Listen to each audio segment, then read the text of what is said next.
I'm Debbie Fischetti. And I'm Megan Rothschild. Welcome to Skin Talk, brought to you by the Melanoma Education Foundation, a show focused on melanoma awareness and the true facts of what skin cancer really is. On today's show, we have two special guests to discuss how melanoma has affected their lives and the lives around them. An unfortunate situation that has been happening to too many of us these days. So don't go anywhere. We have some exciting news to share with you concerning some new drugs that have really been kicking melanoma, so you don't want to miss it. And of course, my tip of the week, so stay tuned and we'll be right back.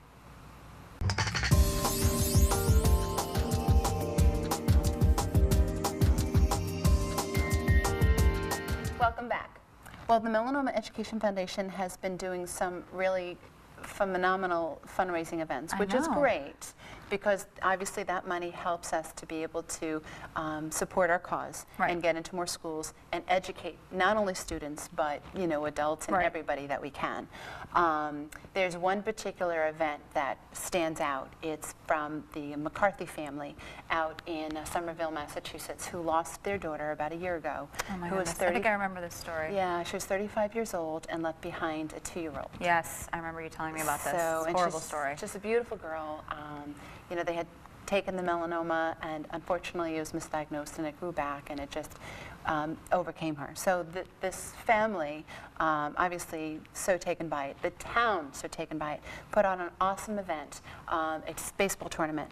And I just want to say thank you to the McCarthy family for just being so supportive to the Melanoma Education Foundation, and also Stacy Tilt, who's from Malden, and she is also a wonderful supporter of the Melanoma Education Foundation. And without these two families, we wouldn't, Melanoma Education Foundation wouldn't be in the position that we are now, being in over 1,000 schools. So thank you to them. That's wonderful. For that. Yeah, so that's news. sort of, exciting. That's been happening with that. Yeah. And we've had our calendar raffle that we do every May and every June. And since, that has passed, we raised just a little over $20,000, which is an all-time high for a foundation who does it, Yeah, you guys do that every year.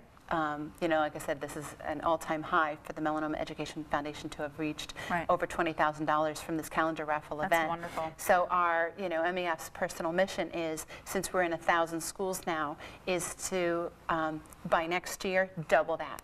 And with this money raised, we will have the resources to be able to do that. That's wonderful. So, and that's the Skin Check program. Well, yeah, and all those who are not aware, the Skin Check program is a homework sheets, handouts, curriculum-based information that's submitted to every middle school and every high school. There is a process, because we don't want to just send it. We do contact the teacher, and once they agree to accept this program and facilitate it into their already curriculum, the students really get an impact of the information. So that's great. So yeah, so it's very exciting, and it's little steps at a time, but it's we're doing it. Good. So tell me about Surviving Skin. What's new? What's been going on?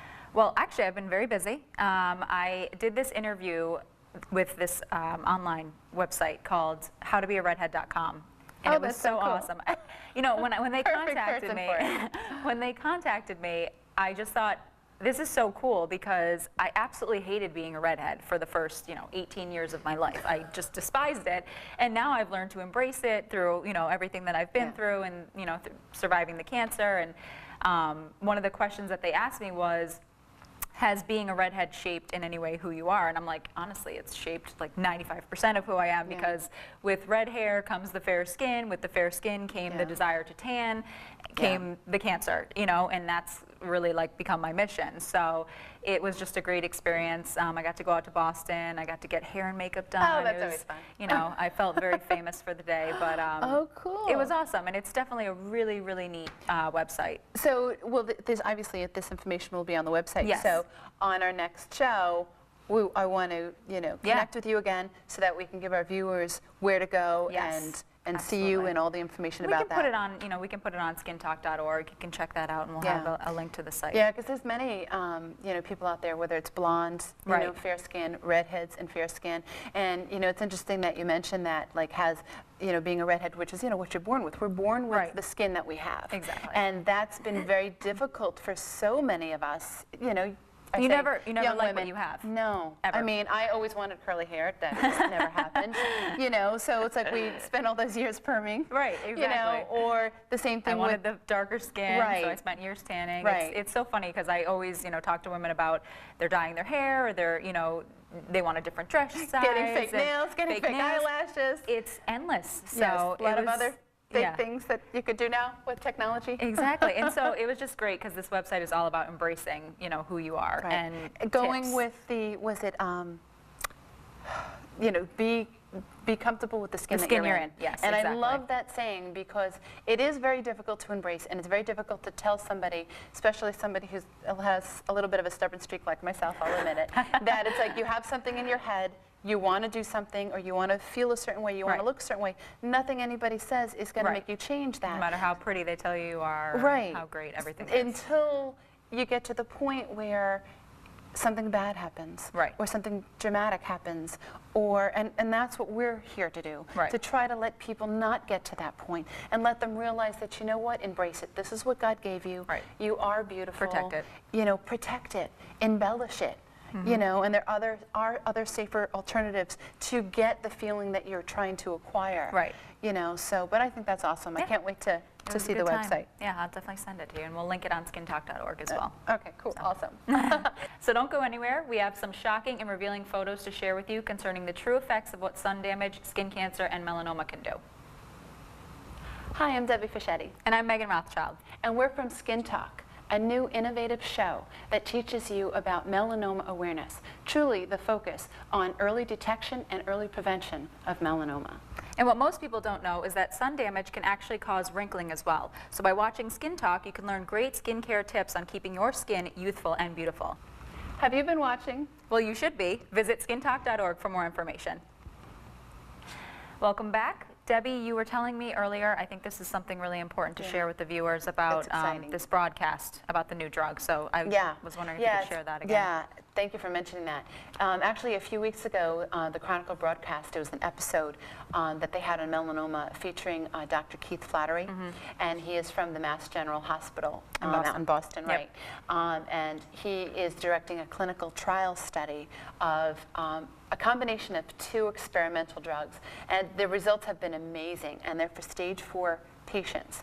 And it can only work Wow. on stage 4 patients because they have usually what, obviously different stages of Right. melanoma, there's different reactions to your body that are happening, or different what's the word I'm looking for, cells, or different Right. reactions to different things. I'm not, a doctor, so, but I'm only going by what I read. So, so anyway, there's been amazing results for some stage 4 patients who have a genetic BRAF, B-R-A-F, mutation.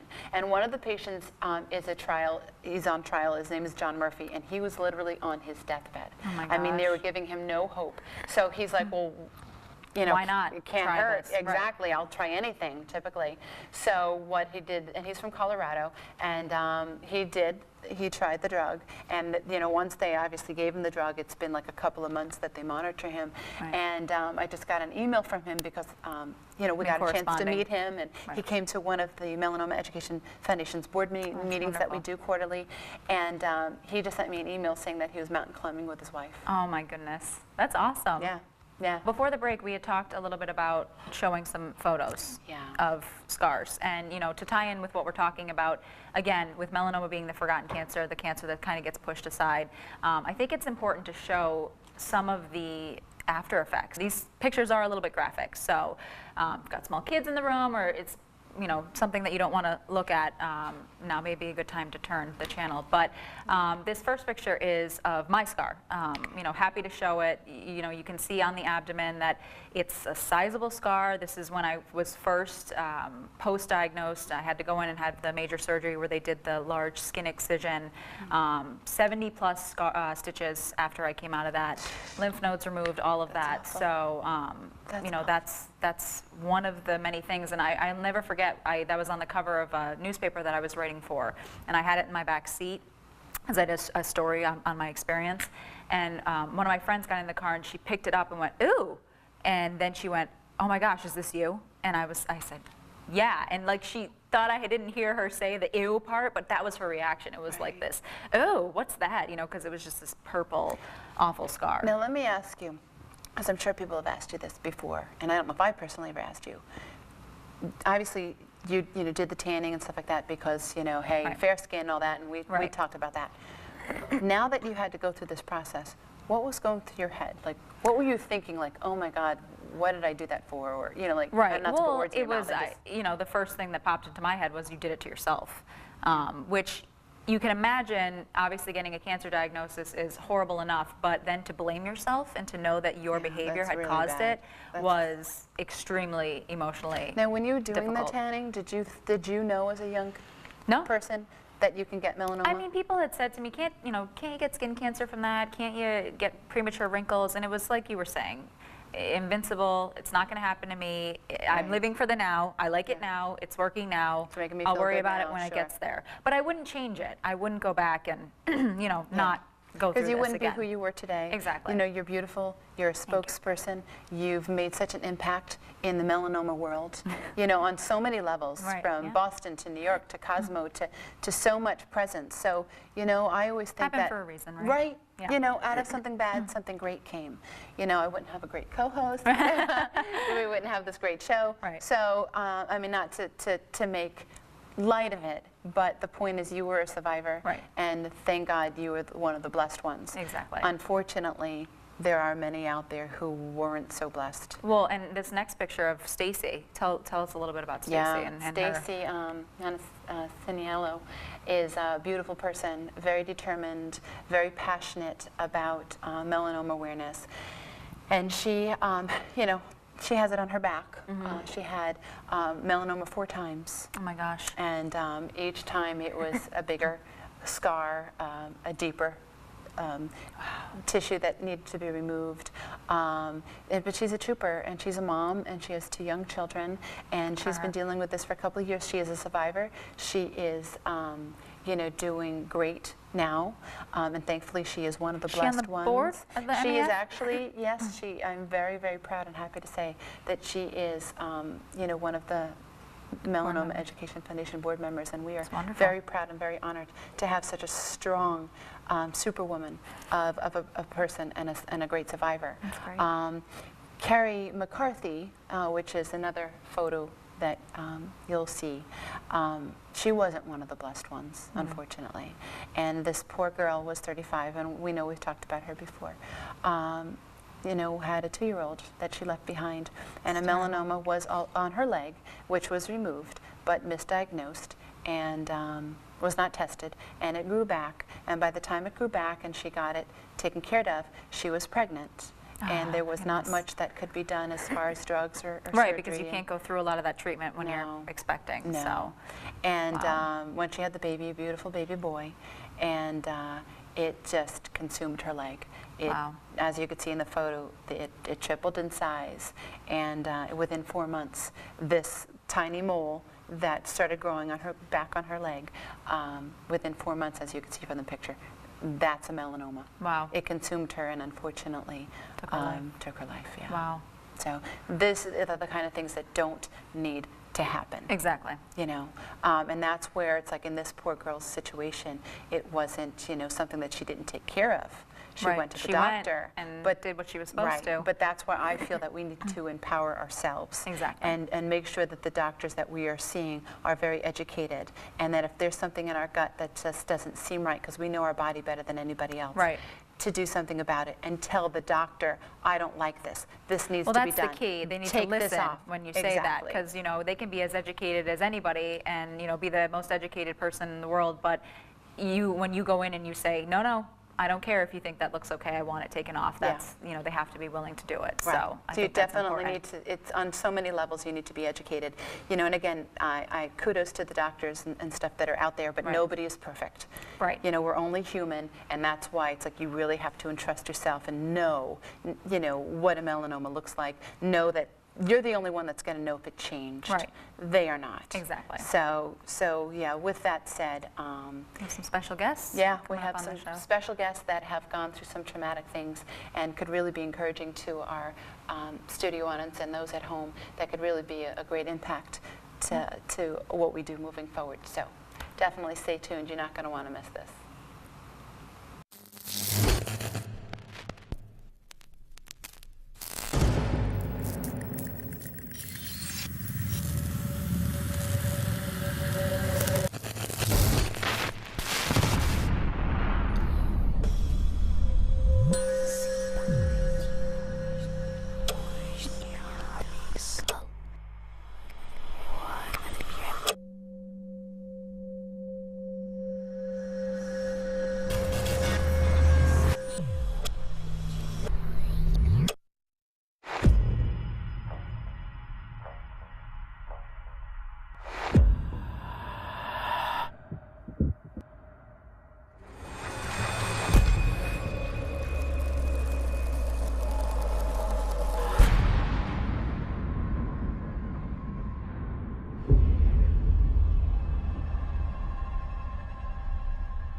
And we are back with our guests. I want to welcome Connie Cascaran and Mary Thomas here. Thank you so much for being here. Thank you for having us. So lovely to have guests here. I know. So Connie, I wanted to start with you. Would you mind sharing your story a little bit with us? Sure. Where do I start? The beginning, I guess. I guess. Your mom. My mom. My mom, Sharon Elizabeth Mumley, she passed away, called back home, September 10th of 2006. Oh. She was diagnosed with melanoma, stage 3, 18 months prior. Wow. And prior to that, actually, she had a couple of things removed, and so she kept going back repeatedly and checking. So she was being very That's- proactive about She it. was. Now, the things Up that- until that point, Right. Near that point, she was. Now, the Wow. things that she had removed, were they biopsied and they came back? Yes, as far as I know, they came back and everything, they thought they were all set. They were, Wow. thought they were okay. And then she noticed another one on her arm.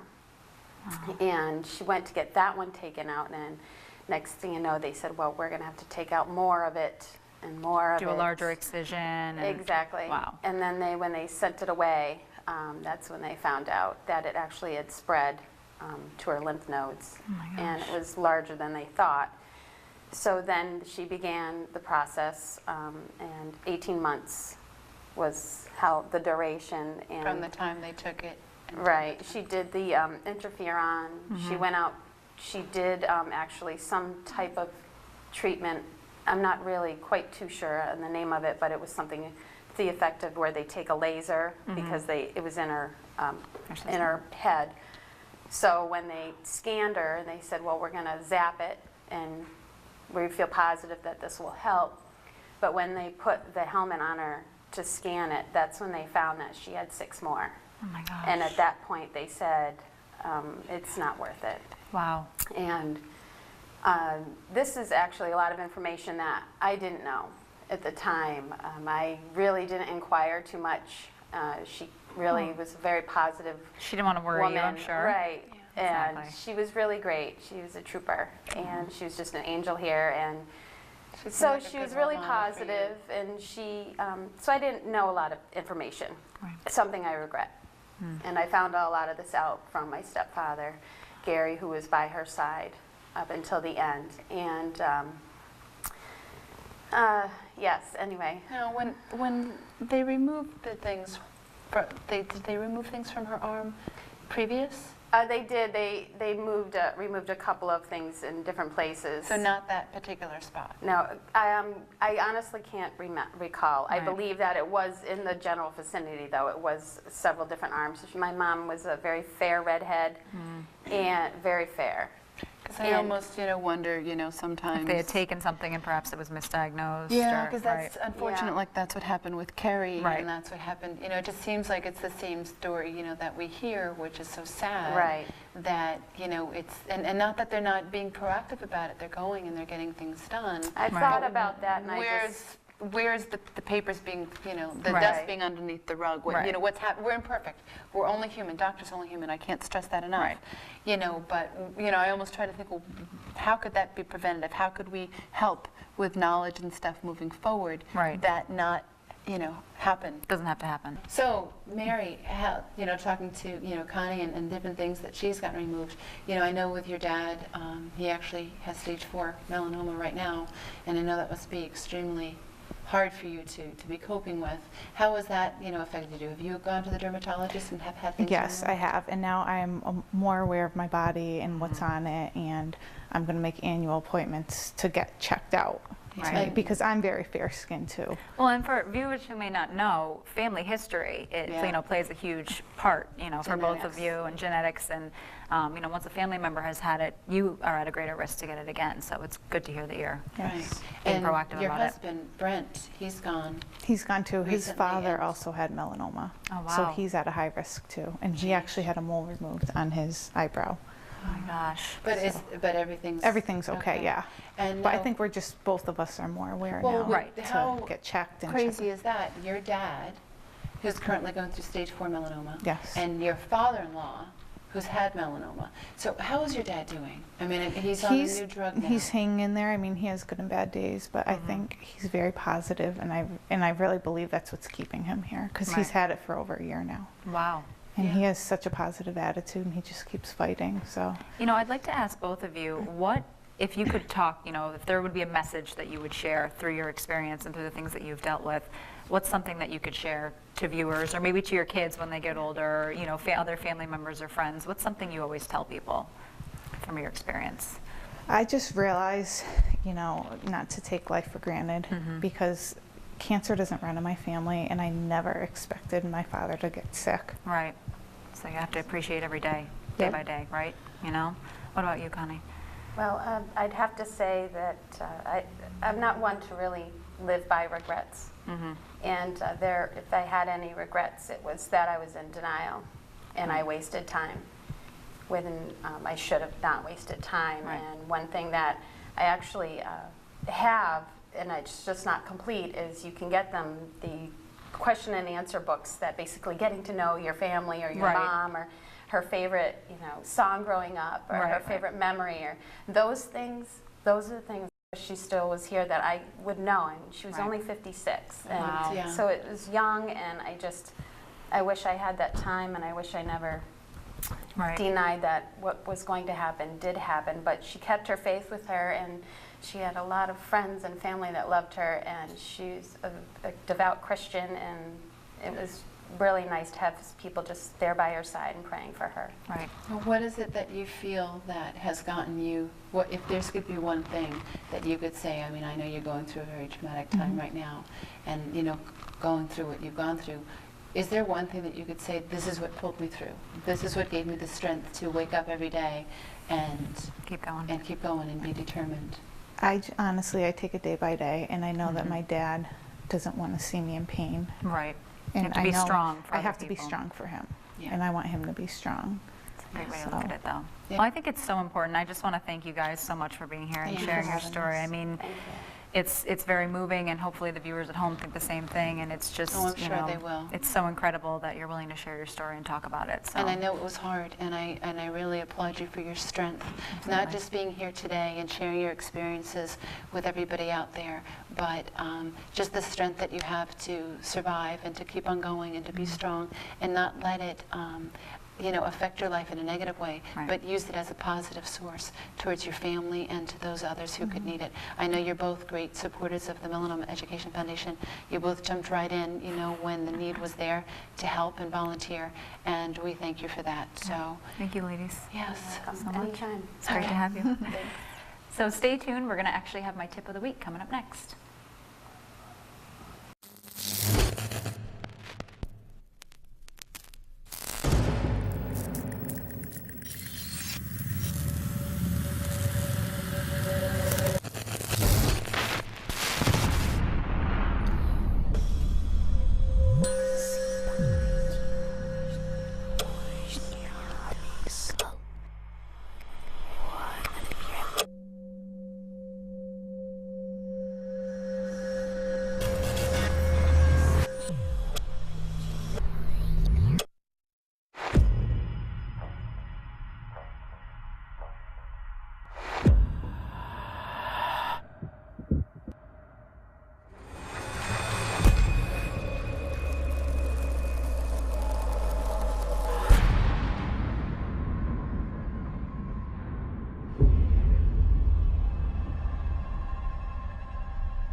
Welcome back. We're going to have Megan's tip of the week. I'm Yes. excited because I never know what it is, honestly. I always surprise you. I know, I love that.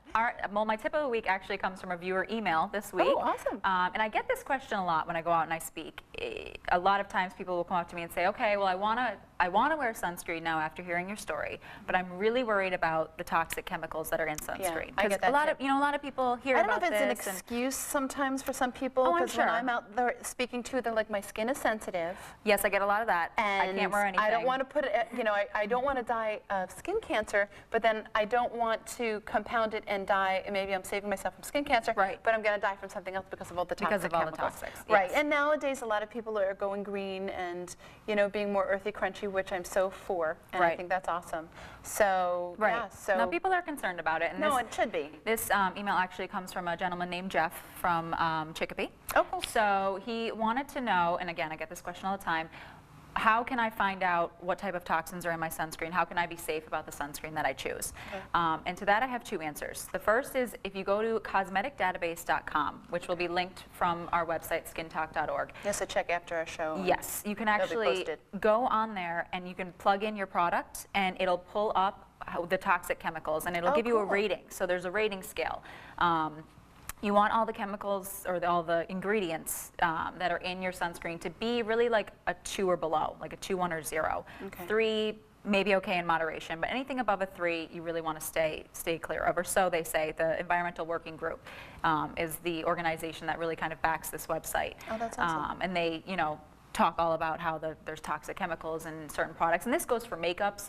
This can be, that's you can, put your lotion, just your regular daily body lotion, your sunscreen, your lip gloss, your eyeshadow, anything that has That you could- an ingredient that you can apply to your skin. Okay. You can so go on is to it the just cosmetic a database. skin-based type of thing? Yeah, yes. It's not like, it's not anything Like if you a drink eating, or a food yeah, or if you're something. ingesting Okay. anything, you have your liver, you have saliva that helps break down a lot of those Yeah. chemicals that could be in So food. it's just like skin applied. And what's the name It's of the website again? cosmeticdatabase.com. Okay. So it's a great website. And the other thing that I would just say is I would recommend Ava Anderson Non-Toxic Yes, I know. because they just rolled out a Yeah. sunscreen, this past summer, and it's everything is a 0 on Cosmetic Database. All their ingredients in all of their products are a 0. And that's the best. That's the best. So that's my tip. Cosmeticdatabase.com. You can link it right from our website. So Cool. Yeah. Well, wasn't that good information? I like to think so. Yes, well, thank you so much for your fine research. Of course. Well, if you would like an overview of today's show, share your story, gain more tips, have questions, or find out when Skin Talk will be airing next, or most importantly, find out about Megan's great tips, visit us at www.skintalk.org. Or you can always email us at info@skintalk.org. Thanks for watching.